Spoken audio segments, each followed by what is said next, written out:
Have you ever noticed that you've never actually seen reality? Not once. Everything you've ever experienced, every face, every sunset, every sound, every memory has existed only inside your brain. Right now, as you're watching this video, millions of electrical signals are racing through your nervous system. Your brain takes those signals, fills in the gaps, removes information it thinks is unimportant, adds colors that don't actually exist outside your mind, and builds what you call reality. In other words, you're already living inside a simulation, not a computer simulation, a biological one. And that raises a disturbing question. If your own brain is capable of constructing an entire world, how can you be certain the universe isn't doing the exact same thing?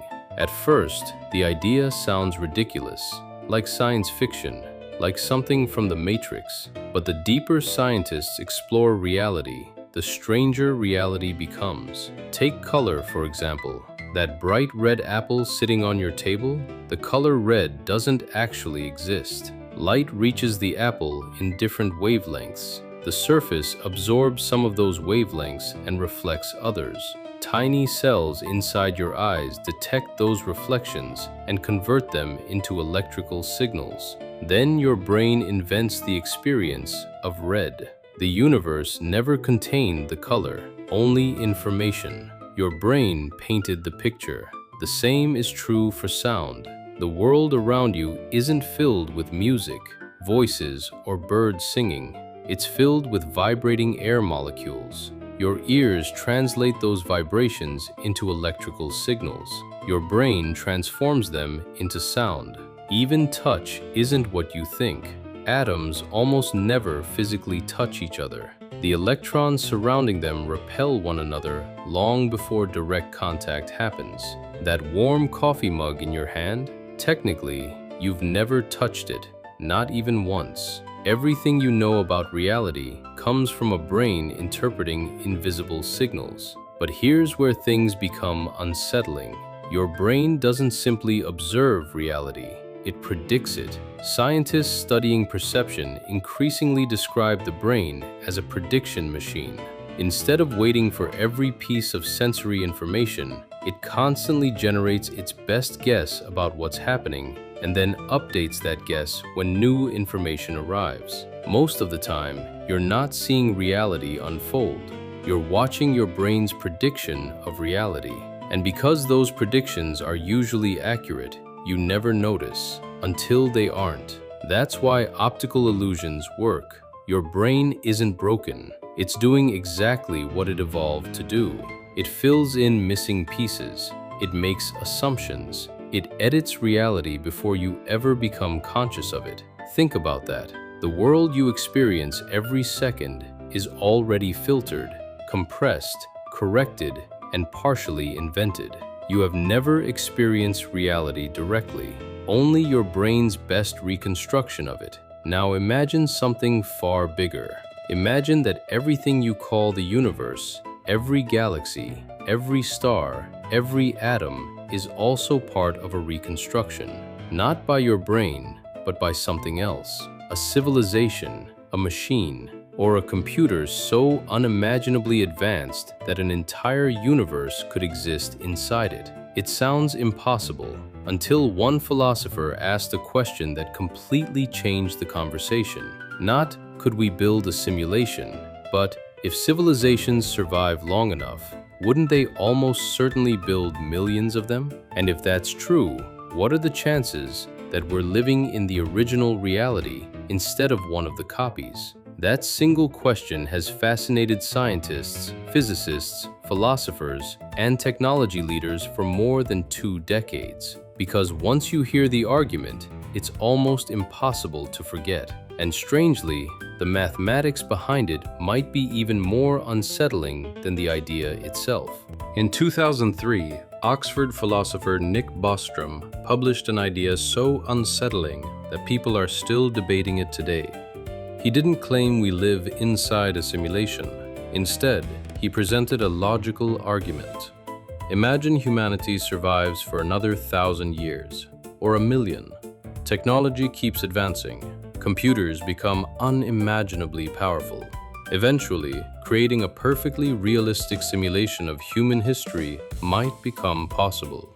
Not just a video game, an entire universe, complete with galaxies, planets, animals, and conscious beings who believe they're real. If one civilization could build one simulation, why stop there? Why not create thousands, millions, billions? They could simulate ancient Rome, the dinosaurs, the year 2025, or countless alternate versions of history. If that happens, the number of simulated people would vastly outnumber the number of original people. So, statistically, if conscious simulated beings exist, the odds of you being one of the originals become surprisingly small. Notice something important. This isn't proof, it's probability, and that's why the argument is so difficult to dismiss. But then physics started becoming strange. The universe appears to have speed limits. Nothing can travel faster than light. There also seems to be a smallest meaningful scale in nature, the Planck length, beyond which our current theories stop describing space in the usual way. Some people have wondered whether these limits resemble the kinds of constraints you might expect in a computational system. That's an intriguing idea, but it's still speculation. Then there's quantum mechanics. Particles don't always behave the way our everyday intuition expects. They can exist in probabilistic states until measured, and their behavior has inspired decades of debate about what reality is really like. Some people point to these mysteries as hints of a simulated universe. Others disagree completely. The important thing is this: quantum mechanics is real science. The claim that it proves we're in a simulation is not, and that's a distinction worth remembering. But here's something that requires no speculation at all. Your entire life, every birthday, every heartbreak, every victory, every laugh has happened inside a 3-pound organ floating in darkness behind your eyes. You have never stepped outside your own perception to compare it with objective reality. You simply trust that what you're experiencing corresponds to the world, because that's all any of us can do. Maybe this universe is the original. Maybe it's one of countless simulations. Or maybe the simulation hypothesis is completely wrong. Right now, no one knows. But perhaps the biggest surprise isn't that reality could be simulated. It's that your brain already creates a private model of reality every moment you're alive. In a sense, every human being experiences a world that no one else ever can. Your colors, your sounds, your memories, your emotions exist only inside your mind. So before asking whether the universe is fake, maybe ask a simpler question. How much of the world you've been experiencing was ever completely real in the first place? The answer may not be that we're living inside a computer. It may be something even stranger, that reality has always been far more mysterious than we were ever meant to understand. And maybe that's what makes it so beautiful.